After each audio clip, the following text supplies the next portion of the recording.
Hello everyone, स्वागत है आप सभी का इस वीडियो में। आज हम बात करने वाले हैं ईरान, इजराइल और पूरे मिडिल ईस्ट में हो रहे जंग के बारे में। दुनिया एक और वर्ल्ड वार के किनारे पर खड़ी है। Streaking like fiery comets in the twilight. The war's sixth day has delivered a seismic shock. Iran has fired its Fatah-1 hypersonic missile directly at Tel Aviv, marking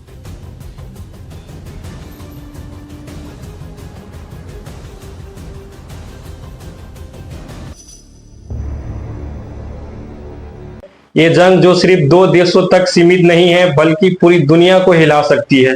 Iran और Israel की दुश्मनी कोई नई नहीं है।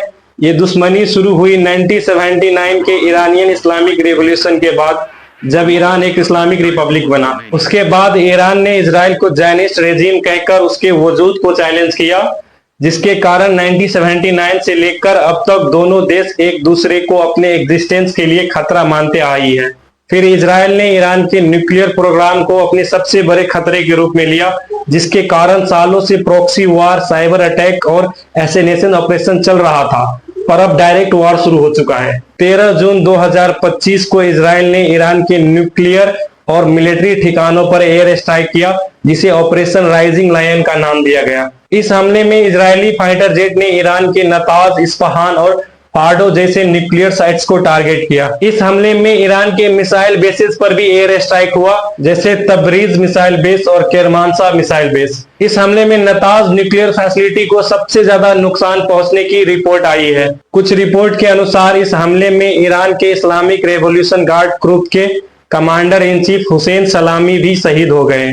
फिर ईरान के chief staff of arm force Mohammad Bagheri और ईरान के aerospace commander brigadier general Amir Ali Hajizadeh भी शहीद हो गए हैं। इसके अलावा इस हमले में ईरान के former head of atomic energy organisation Fereydoun Abbasi और कई और साइंटिस्ट भी शहीद हुए हैं। इस हमले में 400 से भी ज्यादा लोगों की जानें गई, इंक्लूडिंग आर्मी ऑफिसर, साइंटिस्ट और सिविलियंस, जिसके कारण ईरान ने इजराइल के ऑपरेशन राइजिंग लायन को रिटेलिएट करते हुए ऑपरेशन ट्रू प्रॉमिस 3 को अंजाम दिया, जिसमें ईरान ने 150 से भी ज्यादा बैलिस्टिक मिसाइल जैसे गदर, इमाद, खैबरसिकन, देजफुल, केज़वेन और कायम 2 जैसे बैलिस्टिक मिसाइल ईरान ने इजराइल पर दाग दिए। Some seriously, and there are reports of some deaths.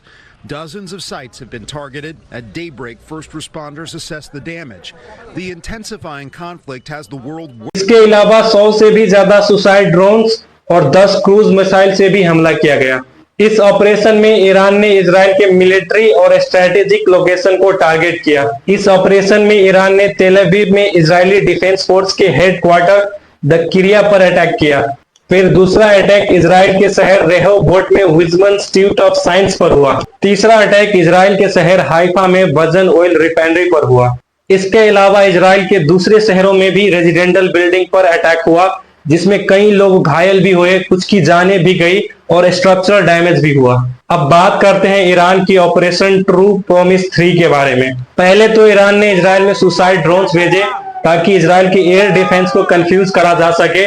फिर बाद में क्रूज मिसाइल और अंत में बैलिस्टिक मिसाइल से एक खतरनाक हमला किया। ईरान ने इस मिशन को अंजाम देते हुए ये कहा कि ये सिर्फ जवाब था, अगर इजराइल फिर से हमला करेगा तो जंग पक्की है। रजीम साहियोनिस्ती इश्तिबाह बुजुर्गी करद, खताए बुजुर्ग। ऑपरेशन ट्रू प्रॉमिस 3 ये सिर्फ एक सिंपल वार्निंग नहीं थी, ये एक साइकोलॉजिक और स्ट्रेटेजिक वॉर का हिस्सा था।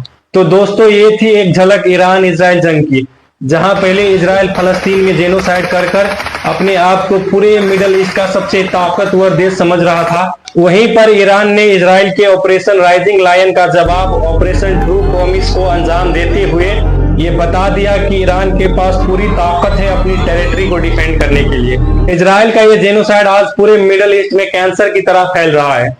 आज पूरा मिडल ईस्ट जंग के मैदान में कूद चुका है। ऐसे में सवाल उठता है, क्या ये जंग अब रुक जाएगी या फिर ये शुरुआत है एक और वर्ल्ड वॉर का? इस पर अभी कुछ कहा नहीं जा सकता। इस माहौल में कुछ भी हो सकता है। एक छोटी सी गलती और वर्ल्ड वॉर शुरू हो सकता है। मगर याद रखिए, जंग में कोई हारता नहीं, जंग में सबको सब कुछ खोना पड़ता है।